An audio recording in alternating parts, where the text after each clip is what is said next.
बयस छन्जेल मात्रै हो उमेर छन्जेल मात्रै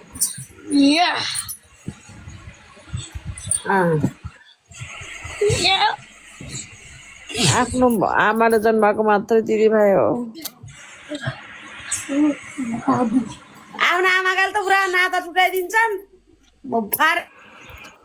भने पछाडि जुनिया चाहिँ क्या हो नि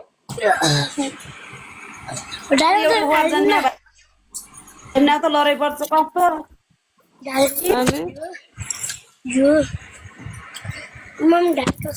हाम्रो भाइ कम हिरो छ त ज्याङको हिरो कम्ता सब रेखा कम्ता रहेछ त हिरो भएर त पछाडि लाग्छ ह्यान्डसम त लास्टै ह्यान्डसम छ सानो दिवार त्यस्तै हो नि फेरि तिनी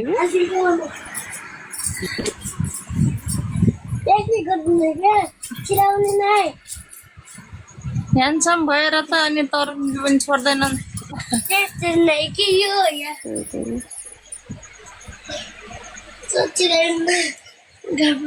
अनि अहिले बहिनी चाहिँ बस्ने कहाँ उतै कहाँ बस्छु नानु म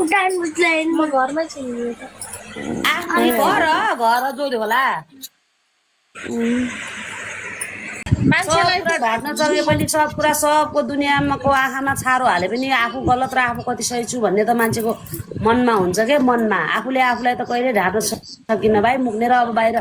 जे भने मनमा त पाप धर्म मैले कहाँ के गरेँ मैले के गलत गरेँ कहाँ के गरेको छु कसो गरेको छु जसको पनि मनमा हुन्छ क्या मनमा आफूले आफूलाई त कहिले ढाट्न सकिन्न भाइ भगवान्के देखिन्छन् र प्रत्यक्ष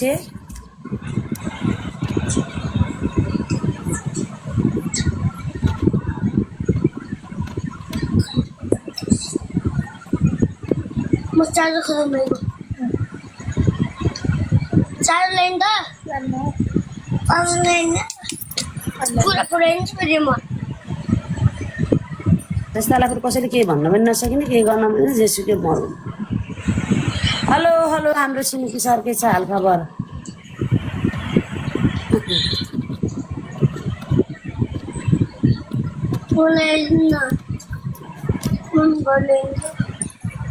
बाबु सुत अब सुत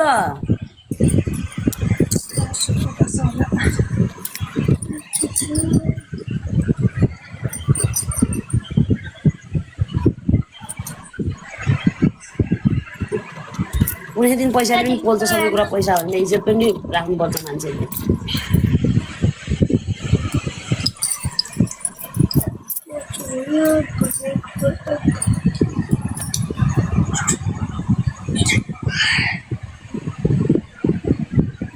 कस्तो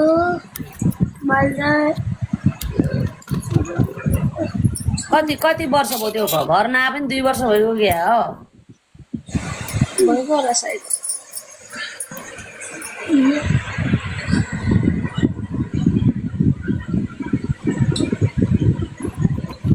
अब टिका लाउन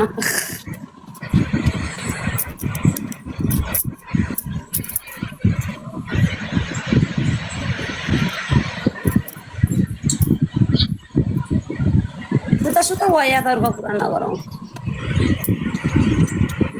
रेज्युमहरू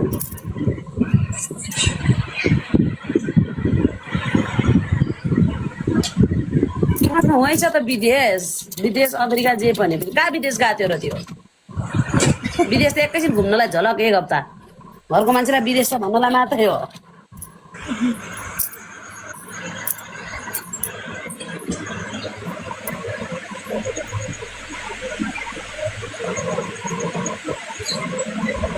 हेलो के छ खबर ए के छ खबर गुड नाइट गएको म त के हो यस्तो पारा के भइरहेछ नेपालमा गुमगाम भइरहेछ न के भइरहेछ इन्भाइट पठाउने नआउने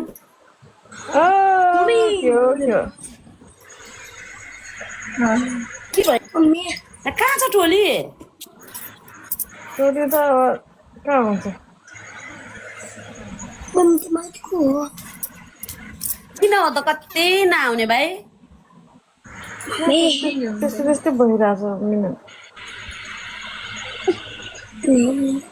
खानासाना भयो त सबैले सीतालाई सपोर्ट गर्नुहुन्छ त्यो त थाहा छ अब हामी घरको मान्छे हौँ बुहारी हुन् तर पनि खै अब यिनी चुपचाप छिन् अब यिनको पनि पालो आउला कहिले खै के सोचेर बसिरहेको छिन्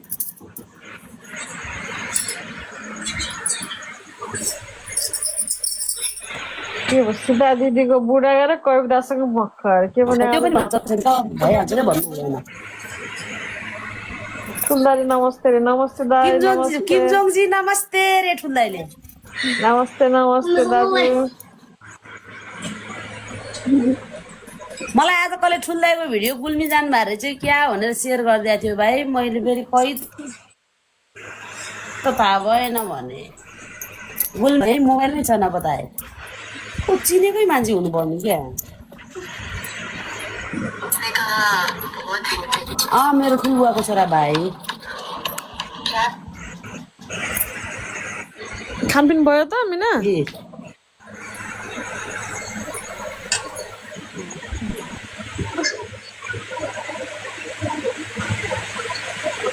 सन्चै भएपछि सन्चै छु दाजु सन्चै छौँ कसले पुरा कृष्ण दिदीको भिडियो सेयर गरिदिएको रहेछ मलाई के गर्नुपर्छ त्यस्तै अर्काको पोइ फस्न मिल्छ कसो कुरा हो कि मिना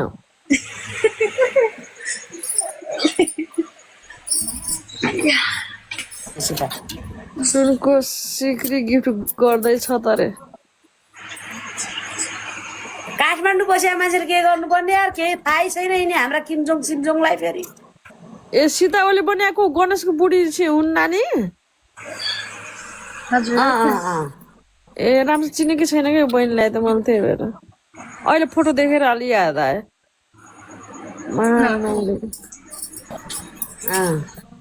के भिडियो त आएर आउँछ के हो पर्सनल भिडियोहरू अब के थाहा हुन्छ राम्रो त्यही त दुई भाइ बिनाको त्यस्तै हो यार होइन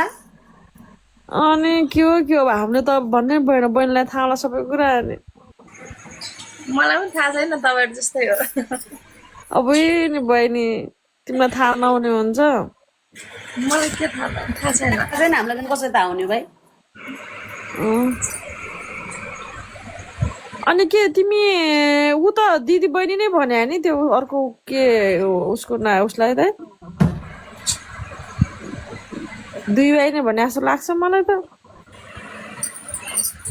मैले पनि त्यही देख्छु युट्युबहरूमा टिकटकहरूमा त्यही त कुरा हुन्छ कि हुँदैन नानु मलाई पनि थाहा छैन है चिता नाइ मलाई पनि थाहा छैन नाइ कसो त फेरि आज आफ्नै सग्रक त दुई भाइलाई त कस्तो भन्छ नि जानु भने यो सीताको पोइ के भएको अरे मेरो कमेन्टलाई वास्ता गर ए मेरो पुरान मेरो कमेन्ट वास्ता गरिदिनुहोस् नि बाहिर दाई नमस्ते नमस्ते नानु तिम्रो कुरा हुँदैन र सीताको नाम के हो बहिनीको अचार राखेन दिदी ए सम्बन्ध त राम्रै छ नि बहिनी हजुर राम्रै छ सोमबारे औँसी हुन्छ सोमबारे औँसी ए त्यसो त हुन्छ र नि त्यो चिन्ता नगर चिन्ता गर्ने भए अब यिनी त्यस्तो हुने थिएन जो जता खुसी हुन्छ उतै जान दिनुपर्छ क्या दिदी गुड नाइट त्यो चाहिँ तिमीले ठिक कुरा गर्यो जति जे गरे पनि त्यो पिजरामा राख्नु न जहाँ खुसी हुन्छ उतै बाहिर जान दिनुपर्छ हुन पनि त्यहाँबाट बाँधेर लिएन आएन मसँग खुसी हुने है बरु उतै खुसी हुन्थ्यो आनन्द रहन्थ्यो बराइ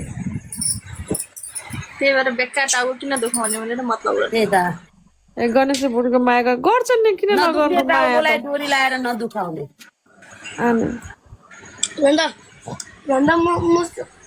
नदुख्या टाउको बोले किन दुखाउने ए छोराछोरी पाल्न मजाले बस्छ बाले फरेर